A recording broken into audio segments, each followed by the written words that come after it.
नमस्कार दोस्तों, एक और नई कहानी में मैं आपका हार्दिक अभिनंदन और स्वागत करता हूं। दोस्तों, आज की कहानी सिंहासन बत्तीसा से संबंधित है। कहां से आया सिंहासन और कौन थी 32 पुतलियां? दोस्तों, इन कहानियों को हम रोज एक एक करके पढ़ेंगे आपके लिए। प्राचीन समय की बात है। उज्जैन में राजा भोज राज्य करते थे। वह बड़े दानी और धर्मात्मा थे। उनके बारे में प्रसिद्ध था कि वह ऐसा न्याय करते हैं कि दूध और पानी अलग अलग हो जाए। नगरी में किसान का खेत था जिसमें उसने कई साग सब्जियां लगा रखी थी। एक बार की बात है कि खेत में बड़ी अच्छी फसल हुई। पूरी जमीन पर तो खूब तरकारियां आई, लेकिन खेत के बीचों बीच थोड़ी सी जमीन खाली रह गई। हालांकि किसान ने उस जमीन पर भी बीज डाले थे, लेकिन वहां कुछ नहीं उगा।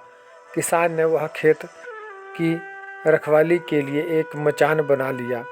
जब भी किसान मचान पर चढ़ता, अपने आप चिल्लाने लगता, कोई है, राजा भोज को पकड़ कर लाओ और सजा दो। मेरा राज्य उससे ले लो। जाओ, जल्दी जाओ। सारी नगरी में यह बात आग की तरह फैल गई और राजा भोज के कानों में पहुंची। राजा ने कहा, मुझे उस खेत पर ले चलो। मैं सारी बातें अपनी आंखों से देखना चाहता हूँ और कानों से सुनना चाहता हूँ। राजा भोज जब उस जगह पहुँचे तो उन्होंने वो भी वही सब देखा कि किसान मचान पर खड़ा है और कह रहा है, राजा भोज को फौरन पकड़े लाओ और मेरा राज्य उससे ले लो। यह सुनकर राजा चिंतित हो गए।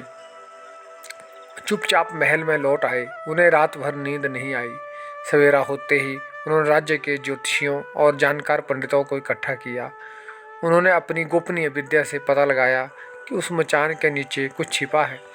राजा ने उसी समय आज्ञा दी कि उस जगह को खुदवाया जाए। खोदते खोदते जब काफ़ी मिट्टी निकल गई तो अचानक एक सिंहासन प्रकट हुआ। सिंहासन के चारों ओर 8-8 पुतलियां यानी कुल 32 पुतलियां खड़ी थी। सबके अचरज का ठिकाना न रहा। राजा को खबर मिली तो सिंहासन को बाहर निकालने को कहा, लेकिन कई मजदूरों के जोर लगाने पर भी वह सिंहासन टस से मस न हुआ। तब एक पंडित ने कहा कि यह सिंहासन देवताओं का बनाया हुआ है, अपनी जगह से तब तक नहीं हटेगा जब तक कि राजा स्वयं इसकी पूजा अर्चना ना करे। राजा ने ऐसा ही किया। पूजा अर्चना करते ही सिंहासन ऐसे ऊपर उठाया मानो फूलों का हो। राजा बड़े खुश हुए। सिंहासन में कई तरह के रत्न जड़े थे जिनकी चमक अनूठी थी। सिंहासन के चारों ओर 32 पुतलियां बनी थी। उनके हाथ में कमल का एक एक फूल था। राजा ने हुक्म दिया कि खजाने से रुपया लेकर सिंहासन दुरुस्त करवाए। सिंहासन सुंदर होने में 5 महीने लगे। जब सिंहासन दमक उठा तो जो भी देखते ही रह जाता। पुतलियां ऐसी लगती मानो अभी बोल उठेंगी। राजा ने पंडितों को बुलाया और कहा, आप लोग कोई अच्छा मुहूर्त निकाले, उस दिन मैं इस सिंहासन पर बैठूंगा। दिन तय किया गया। दूर दूर तक लोगों को निमंत्रण भेजे गए।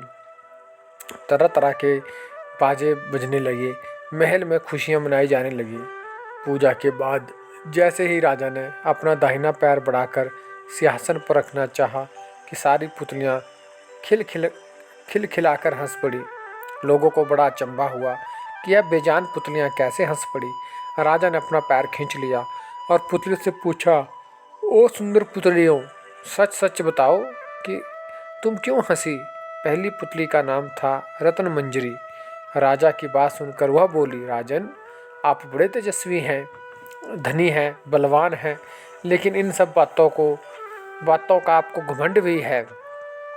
जिस राजा को यह सिंहासन है वह दानी, वीर और धनी होते हुए भी विनम्र थे, परम दयालु थे। राजा बड़े नाराज हुए। पुतली ने समझाया, महाराज, यह सिंहासन परम प्रतापी और ज्ञानी राजा विक्रमादित्य का है। राजा बोली, मैं कैसे मानूं कि राजा विक्रमादित्य मुझसे ज़्यादा गुणी और पराक्रमी थे।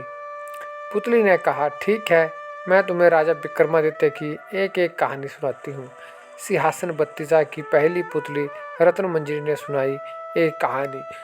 दोस्तों, इसका दूसरा पार्ट देखने के लिए आप हमारे चैनल को सब्सक्राइब करें और इस वीडियो को लाइक, शेयर और कमेंट ज़रूर से करें। धन्यवाद। आपका दिन शुभ हो।